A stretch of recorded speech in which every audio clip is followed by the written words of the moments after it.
السلام علیکم لسنرز۔ آج جو میں ناول ریڈ کرنے جا رہی ہوں وہ ہے اور تبدیلی گلے پڑ گئی، جو کہ تحریر ہے ہمایوں ایوب کی۔ چلیے شروع کرتے ہیں قسط نمبر 7۔ مٹھی تم باز آ جاؤ اپنی حرکتوں سے۔ بیبی نے مٹھی کو گھڑکا تو مٹھی تلملا کر بولی، میری کوئی غلطی نہیں ہے بیبی، وہ تو مجھے ہاں تمہیں تو جھٹکا لگا اور تم گر گئی، صفورہ بیگم نے بات کاٹتے کہا تو مٹھی نے اس بات میں سر ہلایا۔ کہہ تو ٹھیک رہی تھی مگر کون یقین کرتا۔ اچھا خاصا خوشگوار ماحول لگا ہوا تھا کہ بدمزگی کر کے آ گئی۔ خالدہ نے بھی اسے ڈپٹتے کہا، مگر میری تو اس میں کوئی غلطی نہیں۔ مٹھی منمنائی مگر بیبی گھورنے پر چپ ہو گئی۔ دوری خاموش تماشائی بنی ہوئی تھی، بالکل میسنوں کی طرح۔ اس کا پلان کامیاب ہو گیا تھا۔ اب تو کوئی ان تینوں کے لیے رشتہ نہیں مانگے گا، اس لیے وہ اطمینان سے اپنی جگہ بیٹھی ہوئی تھی۔ البتہ روحی کے ساتھ معاملہ کچھ اور تھا۔ وہ جب سے یہاں آئی تھی اسی شخص کو سوچے جا رہی تھی، جانے اس کی شخصیت میں ایسی کیا بات تھی جو اسے اپنی جانب متوجہ کر رہی تھی۔ وہ کم کو تھا، اس کی باتوں سے اندازہ ہوتا تھا۔ ایک عجیب سی خاموشی اور گہری چپ نے اس شخص کو اور دلکش بنا دیا تھا۔ اس کی گندمی رنگت، اونچا لمبا قد، گھنے سیاہ بال، اس کی شخصیت بہت ظاہرانہ سی تھی۔ شادی کے سارے انتظامات وہی دیکھ رہا تھا۔ اس کے نپے تلے انداز سے سب ملازم اس کے آگے پیچھے مودب کھڑے اس کے حکم سنتے تھے اور اس کے حکم کی تعمیل کرتے نظر آتے۔ روحی کو جھٹکا لگا تو وہ ہوش میں آئی۔ بیبی کچھ پوچھ رہی تھی، اور تم بھی سنبھل کر نہیں گر سکتی تھی، سیدھا ہی بات کے اوپر گر گئی۔ پھر آپ بھی سنبھل کر نہیں گر سکتی تھی، سیدھا ہی مینو کے اوپر گر گئی۔ اس کے پٹ جواب پر خالدہ بیگم نے اپنا سر پیٹا۔ ہو گئی یہ بیوقوف اپنے گھروں کی، دوری نے منہ پھیلا کر کہا۔ چھوٹی بھابھی ہمیں نہیں کرنی کوئی شادی وادی، ہوگی بھی نہیں لاڈو رانی، بے فکر ہو جاؤ، خالدہ بیگم نے منہ بگاڑتے کہا تو دوری تو الٹا خوش ہی ہو گئی۔ ہاں میں بول رہی ہوں، فون اٹھاتے ہی وہ صاحب بولے۔ ہاں تو بولو، میں نے منع کیا ہے کیا؟ میری بات غور سے سنو، وہاں سے سنجیدگی سے کہا گیا۔ تو سن رہا ہوں، وہ صاحب آہستہ سے بولے۔ 15 منٹ میں مجھے ڈرائنگ روم میں ملو، وہاں سے حکم سنایا گیا اور فون بند۔ چائے بنانے کے لیے حمیدہ بیگم چولہے کے پاس کھڑی تھیں، جبکہ اس سے کچھ فاصلے پر کھڑی خالدہ بیگم خوش گپیوں میں مصروف تھیں۔ تو دوری منہ بنا کر اس ابلتی چائے کو دیکھ رہی تھی۔ بس پھر رقیہ کو عقل آئی اور اس نے سمجھداری کا ثبوت دے کر نند کی شادی کروا کر اپنے سے جان چھڑوائی۔ کسی رشتہ دار عورت کا ذکر یعنی غیبت کا سلسلہ چل رہا تھا۔ دوری منہ بنا کر کپ وغیرہ سیٹ کر رہی تھی۔ یہ نوید صاحب کا گھر تھا۔ خالدہ اور حمیدہ آپس میں رشتہ دار تھیں، تو حمیدہ کے بار بار اصرار کرنے پر وہ اس کے ساتھ ٹی پی او ہاؤس سے کچھ فاصلے پر بنے اس گھر میں یوں ہی چکر لگانے آ گئی تھی، اور دوری کے لاکھ منع کرنے کے باوجود وہ یہاں موجود تھی۔ سچی بات ہے کہ آج کل کے لوگوں کا کچھ پتہ نہیں چلتا، اچھے رشتوں کا تو جیسے کال ہی پڑا ہوا ہے۔ خالدہ بیگم نے ساری بات کا نچوڑ ایک ہی جملے میں کر دیا۔ پہلے دور ہوتا تھا کہ لڑکیوں کے لیے ماں باپ پریشان رہتے تھے، مگر اب لڑکیوں سے زیادہ لڑکوں کے لیے ٹینشن ہوتی ہے، جو معاشرے میں پتہ نہیں کیسی سنگت میں اٹھتے بیٹھتے ہیں، کب کیسے لوگوں کی سنگت میں خراب ہو جائیں۔ اب یہ موبائل ہی دیکھ لو، اسے تو میں آلہ فتنہ کہتی ہوں، جس نے ہر چیز ایک ہاتھ کی پہنچ میں لا کر رکھ دی ہے، اور یہ انتہائی خراب بات ہے، انتہائی خطرناک۔ یہ موبائل نہیں، وہ پیشن گوئی ہے جو میں سنانے کے لیے حاضر ہوا ہوں۔ خالدہ بیگم ابھی انالیسس کر رہی تھی کہ حاشر کچن میں آتے بولا، اللہ خیر۔ اس کی اچانک آمد پر حمیدہ بیگم نے جھٹکا کھایا۔ حاشر سلپ پر چبلے سمیت آلتی پالتی مار کر بیٹھ گیا۔ یہ چپلیں نیچے کرو، حمیدہ بیگم نے ڈانٹا تو وہ سلپ سے ٹانگیں نیچے لٹکا کر چیخا، اوہو میری بات تو سن لیں، ڈی پی او ہاؤس میں بڑی گندی ہونے والی ہے۔ تمہیں کتنی بار کہا ہے کہ گلی محلے والی یہ زبان میرے سامنے مت استعمال کیا کرو، ماں نے حاشر کو ڈانٹ کر کہا تو دوری ہنس پڑی۔ خالدہ بیگم کے گھورنے پر خاموش ہوئی۔ آئے ہائے امی میری بات تو سنیں، وہ سنسنی پھیلاتے ہوئے بولا، اسفند بھائی سجل بازی کا رشتہ ختم کرنے والے ہیں۔ ہو، حمیدہ بیگم کے ساتھ خالدہ بیگم کے منہ سے بھی بے اختیار نکلا۔ ارے اسفند کا دماغ تو ٹھیک ہے، حمیدہ بیگم نے جھٹ کہا، مگر کل تو شادی ہے۔ خالدہ بیگم بھی الجھی۔ ویسے اسفند کی بھی عادت ہی ہے سب کو کچھ نہ کچھ سنانے کی۔ حمیدہ بیگم چائے کپ میں ڈالتے بولی، ارے میں کہہ رہا ہوں نا کہ پکی پکی بات ختم ہونے والی ہے۔ حاشر نے دوبارہ دہرایا، مینو چاچی تو دھاڑے مار مار کر روئیں گی، اور عمل تو مجھے نچوانے کا بھی پروگرام بنائے بیٹھی تھی، سوچیں میرا مجرا بھی کینسل۔ اس کی سنجیدہ بات کب مذاق میں بدل گئی۔ خالدہ بیگم اور دوری نہ چاہتے ہوئے بھی ہنس پڑی۔ حمیدہ بیگم نے اٹھا کر اس کے کندھے پر جبت ماری، کتنی بار کہا ہے باہر کے لوگوں کے سامنے اپنی زبان بے لگام ذرا کنٹرول کیا کرو۔ ارے یہ کہاں کے مہمان، اب یہ تو یہیں کے ہو کر رہیں گے، وہ زمانی انداز میں بولا اور پھر حمیدہ بیگم سے پوچھنے لگا، پھر کیسی لگی پیشن گوئی؟ ہاں بڑا کارنامہ سر انجام دیا ہے تم نے۔ مینشن ناٹ، وہ ڈٹائی سے بولا۔ حمیدہ بیگم کو چڑ لگی، ان کو اپنے بیٹے حاشر کا غیر سنجیدہ پن ایک آنکھ نہ بھاتا تھا۔ دوسروں کی کتنے باتیں سننی پڑتی ہیں مجھے تمہاری وجہ سے، وہ بولی تو حاشر حیران ہوتے بولا، کون سی باتیں؟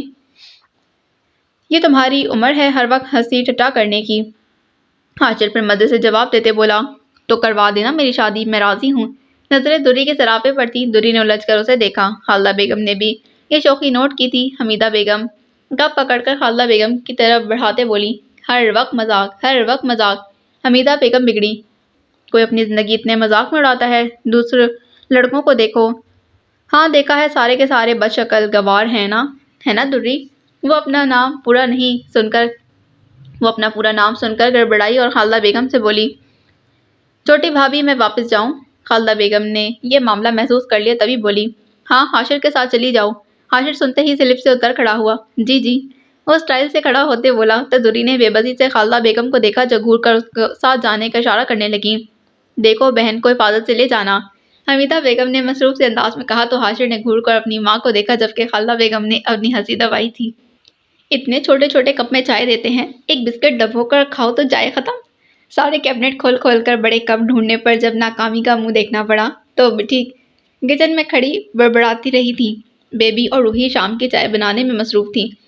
میں آج بڑے کپ ڈھونڈ کر رہوں گی، وہ دوسرے کیبنٹ کھول کر میں جھانک کر دیکھتی رہی، پر یہاں بھی وہ اپنے مشن میں کامیاب نہ ہوئی تو کچھ سوچتی چھپتے چھپاتے ڈرائنگ روم کا رخ کیا، جس میں ڈائننگ ٹیبل کے ساتھ ایک شوکیس رکھا تھا جس میں ڈھیر سارے برتن پڑے تھے۔ وہ بنا کچھ سوچے سمجھے ڈرائنگ روم میں داخل ہوئی اور ڈرائنگ روم میں موجود پہلے سے ہی کسی کو دیکھ کر فوراً باہر ہوئی، پھر جھانک کر اندر دیکھنے لگی تو بجلی کسی شخص کے ساتھ گزر بسر کرنے میں مشغول دکھائی دی۔ یہ یہاں کیا کر رہی ہے؟ وہ زیر لب بولی اور جھانک کر انہیں دیکھنے لگی۔ بجلی اور وہ آدمی دونوں بالکل قریب بیٹھے جانے کیا سرگوشیاں کر رہے تھے۔ بجلی تو بڑی بنی ٹھنی ساڑی پہننے والی ماڈرن عورت تھی، پر یہ آدمی مولانا ٹائپ کا لگ رہا تھا، شلوار کرتا پہنے اجاڑ حالت میں لگ رہا تھا، سفید ٹوپی پہنے، گھسا ہوا سینڈل پہنے جس کے کرتے سے کالر غائب تھا، داڑھی تھی تو مونچھیں غائب تھیں، جوتے تھے تو اسٹیپ غائب تھے، عجیب ہی حلیہ تھا۔ مچی کو حیرت کے جھٹکے لگ رہے تھے جب کسی نے اس کے شانے پر ہاتھ رکھا، ہاتھ ہٹا کر وہ اسی سین میں غرق رہی۔ تب آنے والے نے اس کے کان کے بہت قریب آ کر کہا، تم ان لو برڈز کو کیوں ڈسٹرب کر رہی ہو؟ مردانہ آواز پر وہ ایک دم ہی اچھلی اور پھر اس آنے والے کو دیکھنے لگی، وہ اسفندیار تھا۔ دونوں میاں بیوی کو دیکھ رہی ہو، شرم نہیں آتی؟ اسفند نے کہا تو مٹی نے حیرت سے اندر دیکھا، وہ وہاں واقعی روشن صاحب تھے۔ نہیں نہیں، میں نے کچھ نہیں دیکھا، وہ آنکھوں پر ہاتھ رکھ کر سیڑھیوں کی طرف بھاگنے کی طاق میں تھی مگر اسفند بیچ میں حائل تھا، گناہ ملے گا، دیکھنا۔ میں نے کچھ نہیں دیکھا، وہ معصومیت سے بولتی چپ ہوئی اور ایک دم ہی خاموشی چھا گئی۔ اسے لگا اسفند چلا گیا ہے، اس نے آہستہ سے ہاتھ اٹھائے اور آنکھیں کھولی تو اسفند دونوں ہاتھ سینے پر باندھے سیڑھیوں کی ریلنگ سے ٹیک لگائے سکون سے کھڑا تھا، جس کا مطلب تھا وہ سامنے سے ہٹ چکا ہے۔ تبھی وہ گھبرا کر سیڑھیاں چڑھنے لگی، یہ دیکھے بغیر کہ اسفند مسلسل اسے دیکھتے ہوئے ہنس رہا تھا۔ بسکٹ ہوں گے، اصل میں چائے ابھی ملی ہے تو وہ سوکھے منہ حلق سے نہیں اتر رہی۔ اصغری کمرے میں گھسی چلی آئی تھی، اس کے آتے ہی بیبی تنگ ہوتے بولی، روحی بسکٹ دو۔ روحی جو ابھی ہی وہ بڑے سے بسکٹ جو صبح کریانے والے سے لے کر آئی تھی یقیناً اصغری نے دیکھ لیا تھا کا رول چھپانے کا ارادہ کر رہی تھی کہ بیبی کے حکم پر سر تسلیم خم کرتے منہ بناتی بسکٹ کا رول بیبی کو تھمانے لگی تھی۔ اس سے پہلے کہ بیبی کچھ بسکٹ نکال کر اسے دیتی، اصغری جھپٹا مار کر پورا بسکٹ کا رول لیتی باہر نکلنے لگی تو سب ہکا بکا اسے کمرے سے جاتے دیکھتے رہ گئے۔ زندگی ایک جمی ہوئی لکیر کی مانند جانے کیوں ایک ہی جگہ منجمد ہو گئی، بے حد سرد، بے حد جامد۔ وہی سوچ پھر ایک دم اٹھ کر آئی، وہ خود کو ہمیشہ کی طرح ایک بار پھر اس کھڑکی کے سامنے لا کھڑا ہوا، وہی ہزاروں بار کا دیکھا ہوا غیر دلچسپ منظر، شام کا نیلا گگن مٹیالے بادلوں سے گھرا ہوا، صبح خرام ہوا کے سنگ پھول پودے جھکے جا رہے تھے۔ ان کو دیکھتے ہوئے کم از کم کچھ اور دیر کا وقت گزر جائے گا، خواہ کسی طور ہی صحیح۔ تبھی اسفندیار اس کے کمرے کے اندر آیا اور وہ اپنی سوچوں کو ایک طرف کو رکھتے اس کے سامنے بڑھا، آج جلدی آ گئے، ورنہ ہمیشہ رات کو ہی تم اپنی شکل دکھاتے ہو۔ ہاں تمہیں لینے آیا ہوں۔ اسفند کے کہنے پر اس نے الجھ کر اسے دیکھا۔ کہاں؟ بیبی کے پاس۔ مگر کس لیے؟ فرجاد پریشان ہوا۔ یار اصل میں کھانے کا تو سارا انتظام وغیرہ ہو گیا ہے، بس ڈیکوریشن کا کام ابھی تک مکمل نہیں ہوا، اس لیے تمہارا گھر ہونا ضروری ہے۔ مگر کوئی اگر مگر نہیں، بیبی نے بھی کسی کام کے سلسلے میں بلایا ہے۔ ابھی بیبی کا نام آ گیا تو اسے ناچار اس حصے کی طرف رخ کرنا پڑا جہاں جانے سے وہ کترا رہا تھا۔ فرجاد قریشی گھر میں داخل ہوا تو اس کا دل زور زور سے دھڑک رہا تھا۔ لمحے بھر کو ٹھٹک کر رک گیا۔ اس کو رکتے دیکھ اسپند نے کہا، کیا کر رہے ہو؟ چلو آؤ۔ فرجاد نے گھر میں قدم رکھا۔ ایک چہل پہل تھی، تیاریاں عروج پر تھیں۔ وہ اسپند کی رہنمائی میں تھکے ماندے قدموں سے چلتا ہوا بیبی کے قریب کمرے میں آ گیا تھا۔ بیبی دیکھتے ہی شکوہ کرتے بولی، 3 دن سے تم نے شکل نہیں دکھائی۔ یہی تھا، میں نے کدھر جانا ہے؟ وہ نرمی سے بولا۔ دیکھو شام ڈھلنے کو ہے اور ابھی تک انتظامات مکمل نہیں ہوئے، پلیز باقی لڑکوں کے ساتھ جا کر ذرا انتظامات دیکھ لو۔ بیبی نے کہا تو وہ سر ہلاتا اسپند کے ساتھ کمرے سے باہر نکلنے لگا اور سیڑھیاں چڑھنے لگا۔ کوئی پھول لگاتا دکھائی دے رہا تھا، کوئی پیری لائٹس ٹانگ رہا تھا، کوئی کسی اور قسم کی ڈیکوریشن میں مصروف تھا، کوئی چھت پر کرسیاں لگوا رہا تھا۔ پہلے مہندی کا فنکشن باہر والے میدان میں کرنے کا سوچا گیا، مگر پھر گلیوں میں پارکنگ کا بہت بڑا مسئلہ پیدا ہو جاتا تھا، اسی لیے بالکل عین وقت پر چھت پر انتظامات شفٹ کیے گئے۔ اس لیے بھی انتظامات کا سارا نظام درم برم ہو کر رہ گیا۔ عباد، حاشر، دانی، اشر، سائر، مائر، اسمند کے بعد اب فرجاد بھی انتظامات کرنے میں پیش دکھائی دیتا تھا۔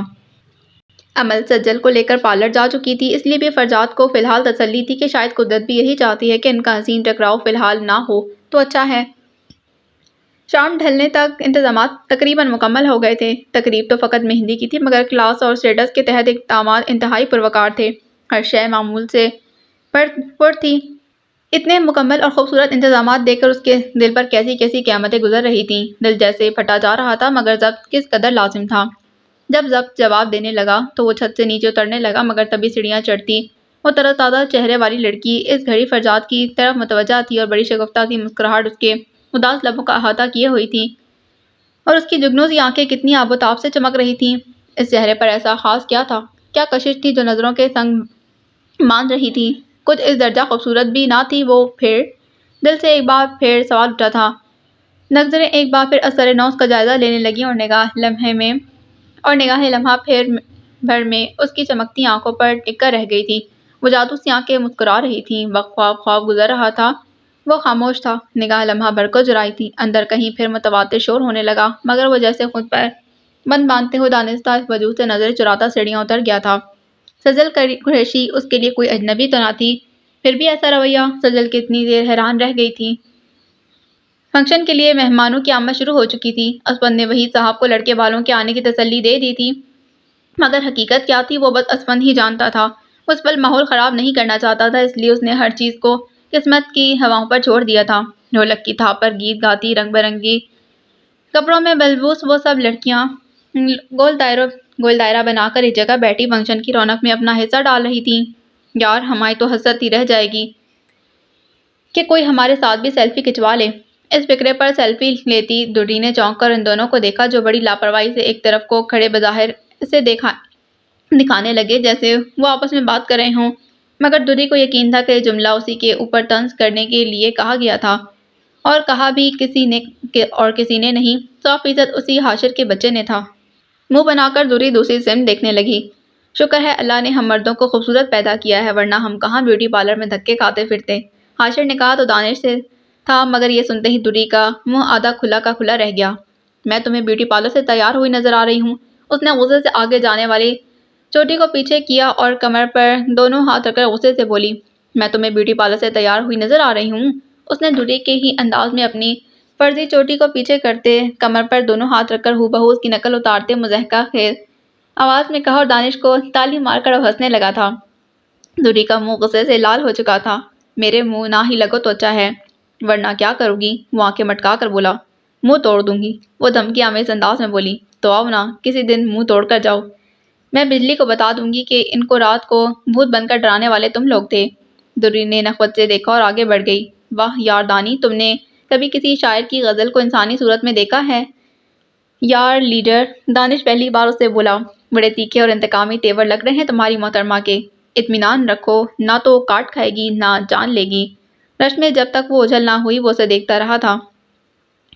دور کہیں سے میوزک کی باشگشت سنائی دے رہی تھی۔ وہ منہ بگاڑتا ہوا جب کچن میں داخل ہوا تو روحی کو دیکھ کر ٹھٹک کر رکا۔ یقیناً کچھ کھانے کے لیے آئی ہوگی۔ وہ کوفت سے بولا، آپ یہاں کیا کر رہی ہیں؟ مگر اگلے ہی پل وہ انجانے سے احساس میں گر گیا۔ روحی اس کے ہنگامے دورے پر گڑبڑائی تھی۔ وہ پہلے ایک دم سے جاگے ہوئے اپنے احساسات کے ہاتھوں کی بوکھلاہٹ کے شکار تھی کہ براہ راست وہ بھی اس کے سامنے آ گیا۔ اس کے سوال پوچھنے پر وہ سر کھجاتے بولی، وہ چائے بنانے آئی تھی۔ شام سے اضطراب نے مستقل طور پر دل کے سارے علاقے میں پہرے ڈال دیے تھے۔ کیسے رازوں سے شناسائی پا گیا تھا دل، بس ایک لمحہ اور کیسے سارے منظر بدل گئی۔ الگ الگ سانسوں سے نکلنے والے سروں کے انداز میں دل دھڑکے جا رہا تھا۔ آج سے پہلے تو کبھی ایسا نہ ہوا، پھر آج کیوں؟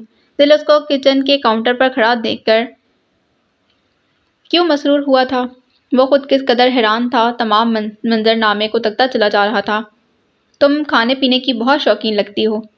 انگلیوں پر گن گن کر الفاظ بولنے والا آج اسے بے مقصد بات کیوں پوچھنے لگا؟ وہ بھی اس کی ذات کے بارے میں؟ ہاں، وہ ناسمجھی سے بولتے ہوئے چونک کر بولی، نہیں نہیں، میں تو بس اتنا ہی کھانا پسند کرتی ہوں جتنا کہ ایک عام انسان کھا پی لیتا ہے۔ وہ وضاحت دینے لگی۔ واقعی؟ روحی کو اس کے انداز بڑے عجیب لگتے تھے، روبوٹک سے، کوئی جذبات ہی نہیں۔ اب واقعی تنزن کہا یا سمجھ آنے پر کہا کیا، وہ طے نہ کر پائی۔ آگے بات بڑھانا بے وقوفی تھی، اس لیے وہ جلدی جلدی چائے کپوں میں ڈالتی، اب ٹرے سنبھالتی، سنبھال کر باہر جانے لگی۔ اس پورے وقفے میں وہ اسے سپاٹ انداز میں دیکھتا رہا، سرد پہاڑ کے جیسا وہ، دلکش مگر سرد۔ میں نہیں جا رہی باہر۔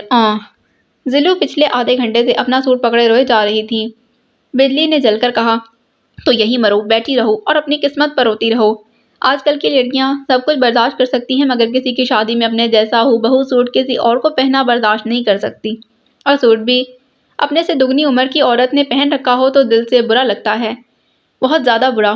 یہی سین بیچاری زلو کے ساتھ ہوا۔ کسی مہمان خاتون نے بالکل اسی کے جیسا سوٹ تقریب میں پہنا ہوا تھا، جس کو دیکھ کر شانزے اور ردا نے اس کا خوب مذاق اڑایا تھا، اور اب زلو ماں کے ساتھ لگی روئی جا رہی تھی اور اس کا خیال تھا کہ ماں اس کو لاڈوں سے بہلائے گی، پچکارے گی، مگر بجلی سے ایسی امیدیں کوئی احمق ہی کر سکتا تھا، اور زلو واقعی احمق ہی تھی۔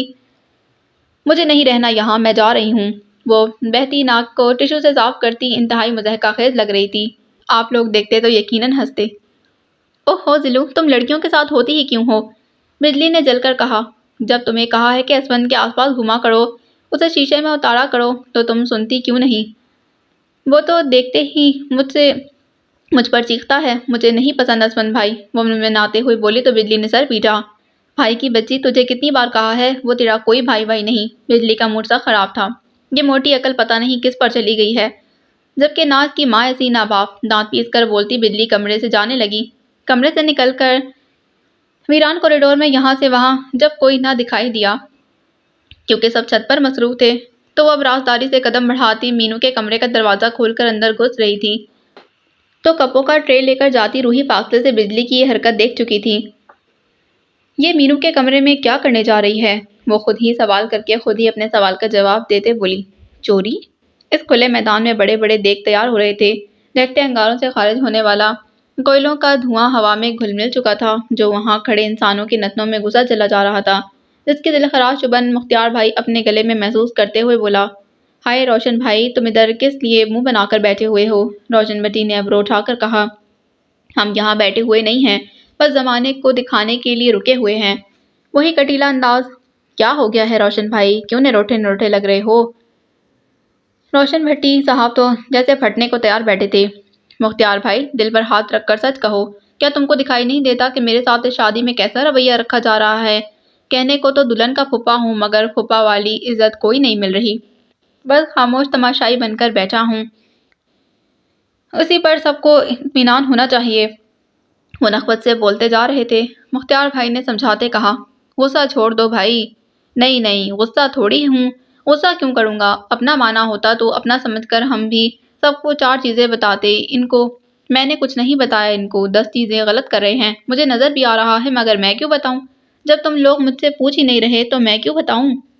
شادی میں 100 چیزیں ہو جاتی ہیں، سمجھا کریں۔ مختار بھائی سادگی سے بولے، اسی وجہ سے میں نے کہا کہ صبح سے میں فارغ بیٹھا ہوں، لاؤ ذرا میں لفافے کا حساب لکھ دیتا ہوں، مگر نہیں، یہاں لا کر بٹھا دیا کہ کھانا دیکھ لو، نہیں تو سیدھا کہہ دوں نا کہ روشن بھٹی تم پر بھروسہ نہیں، روشن بھٹی تو چور ہے۔ مختار بھائی سمجھ گئے کہ یہ ایسے نہیں ہاتھ آئیں گے، اس لیے مدعا بدلتے بولے، اچھا روشن بھائی، آپ کے محلے میں وہ